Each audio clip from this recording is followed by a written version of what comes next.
gives your life a sense of meaning and purpose. Because once you find that, it puts you in your power place. See, if you know what your life work is, I encourage you to start working on it. If you can't do it all at one time, do just a little bit of it. And if you don't know what it is that you showed up to do, if you don't know why you're here, I encourage you to find out what your purpose is here. What is the meaning of your life? What will be different? Have you ever asked yourself that question? I've done that. I remember coming from a friend of mine's funeral, and I was reflecting on how much time I had left. And I went for a walk in a park thinking about this guy whose life was so promising. And I mean, he wasn't an old guy. He was quite young, in fact. And I thought about all of the things that he said he was going to do, and he never got a chance to do those things. And I started thinking about my own life and how much time I had left to do the things that I would like to do.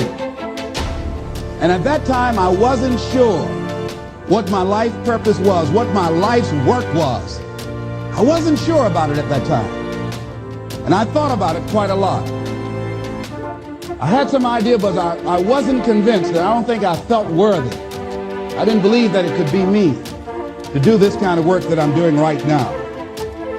And I say to you that if you begin to take a conscious effort to find out what it is that you're supposed to do, I say that it can literally save your life.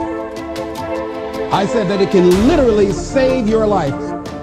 85% of the American public, according to recent studies, are going to jobs that they hate, working on jobs that do not challenge them. They get sick thinking about going. Because see, when you go to a job and you already know how far you can go, you can already see that proverbial glass ceiling. See, when you're going someplace and you already know how much you're going to make, you already know how far you can go, you're in a dead-end position. It erodes your self-esteem. It lowers your sense of yourself. It creates an inner turmoil. It creates an emptiness in you. So I say that your life is worth finding what it is that you're supposed to do. And I'm not saying quit your job. I'm saying find it and do just a little bit of it. Just start working at it just a little bit, but do find out what your work is and hold on to it, and don't let your dream go. Don't let it go. See, and here's something else I want you to begin to look at. Why is it that most people don't pursue their dreams or don't do better than what they're doing if they're capable of doing it? I think that many of us don't go the next step because we don't know what to do yet. And I say that the reason that we don't even explore the possibility of what to do is because subconsciously we don't believe that it can happen for us, and we don't believe that we deserve it. So here's what I'm suggesting. How much time do you spend working on you? How much time do you spend every day working on your dream? In the last 90 days, how many books have you read? In the last year, what new skill or knowledge have you acquired? What kind of investment have you made in you? So I'm saying that as you begin to look at where you want to go, if you want to make it today, and things are changing so fast you have to literally run to stand still, I'm saying that you've got to make some conscious effort to begin to work to develop you. Here's something else. Most people are not living their dreams because of fear, ladies and gentlemen. Fear, limited vision, and lack of self-esteem is what keep most people doing things they don't want to do. The same reason that people stay in relationships where they're abused or they're unhappy or it's unfulfilling, they can't see themselves beyond that relationship. They can't see themselves enjoying life without that person. They think that this is all that they can do. The same reason that people get stuck at a certain level in life, they can't see things being better for them. And they think that this is it and this is all they deserve. This is all they've ever seen. It's been passed on to them. And they think that this is it for them. Oh no. I was looking what Dr. Blanton Smiley Blanton, who is a colleague of Dr. Norman Vincent Peale, what he said about fear. He said, fear is the most subtle and destructive of all human diseases. Ladies and gentlemen, fear kills dreams. Fear kills hope. Fear put people in the hospital. Fear can aid you. Fear, ladies and gentlemen, can hold you back from doing something that you know within yourself that you're capable of doing, but it will paralyze you. And it seemed like you're in a hypnotic spell. And I ask you a question, what is the benefit? What's the benefit of allowing fear to hold you back? What's the benefit of giving up on yourself, of not stepping out on life and taking life on? What is the benefit for you? What's the plus in that? It's one of the things I had to ask myself. So I didn't want to make any mistakes. I wanted everybody to like me. I wanted to be perfect the first time I did something. It's not going to happen. You're going to make some mistakes. You're going to hurt some folks' feelings. You're going to create some enemies whenever you decide that you want to begin to take life on. You've got to ask yourself, how long am I going to allow this to hold me back? I like what Zig Ziglar says. He said, fear is false evidence appearing real. That is an illusion that we create in our mind. It is a state of mind that can be changed.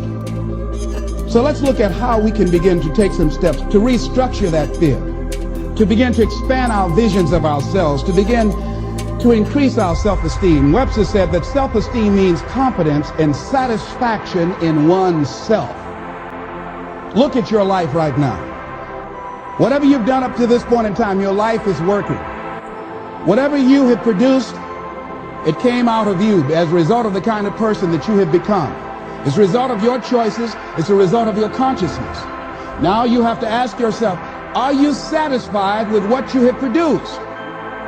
Is this what you want? Would you like for things to be better than this? Do you believe that you deserve better than this? Or are you content? This is it. You don't have to do anything else. That you already resign yourself in life and say, well, I'm happy. I'm not starving like the people in Calcutta. Are you allowing yourself to get off the hook like that? Or do you believe somewhere in the back of your mind or in your heart that there's some other great work for you to do? There's something else that life has for you. And that's why you're here. How do we handle this fear factor? How do we increase our self-esteem? You have to begin to fortify yourself. How do we do that? I believe that you have to begin to consciously monitor your inner conversation and start talking to yourself. Start building yourself up. Sometimes the only good things you will hear about you are the things that you say to you. So I'm saying learn to be your own booster. Start building yourself up. Start encouraging yourself. Start saying, I can do this. I can make this happen. When I started thinking about becoming a speaker, I said, yes, I can do this. I can make this happen. When I start trying to convince myself I can be a businessman after flopping and failing and losing thousands of dollars and feeling stupid and dumb and having people take advantage of me because of what I didn't know, I had to talk to myself because people were saying to me that I was dumb. And somewhere in the back of my mind, I was saying, you're right. Look at what I've done. I had to say, no, Les. Hey, come on, man. Get yourself together. You can handle this. You just haven't figured it out yet. It's all right. This is your training period. This is the tuition you have to pay for what you don't know. You can do this. Other people have done it. It doesn't take an Einstein.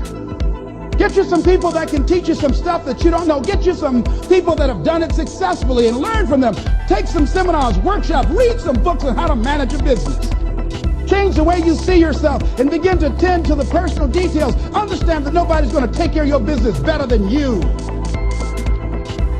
And when I start changing that kind of mindset of beating myself up because of my mistakes and start looking at the possibility of my doing better, of my making the adjustment that would enable me to do what I want to do successfully, things begin to change. And I'm saying stop beating up on yourself. You do it. I know you do it. I've done it. It's a natural inclination for us to put ourselves down. See, we are born negative, I think, in a negative consciousness because we live in a negative world. Here's some other things, ladies and gentlemen. Begin to guard your mind against negative programming, like turn off the television. Don't watch the news. So you've got to guard the kinds of things that you put in your mind. See, if you don't program your mind will be programmed, because human beings are goal-oriented. That's why we die of broken hearts early. That's why we're running through life to early graves. We're going through life, ladies and gentlemen. And I think that Henry David Thoreau said that most men live in quiet desperation. Most of us go through life running scared. So we created this in our minds, false evidence appearing real. We made it real in our minds. That's why Churchill said there's nothing to fear but fear itself. That's the destructive monster. So turn off things that can contribute to your fear.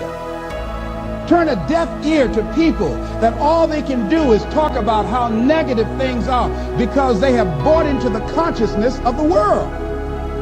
Start attending workshops, seminars, listening to tapes on a daily basis to begin to recondition your mind, to retrain your thinking. Faith comes by what?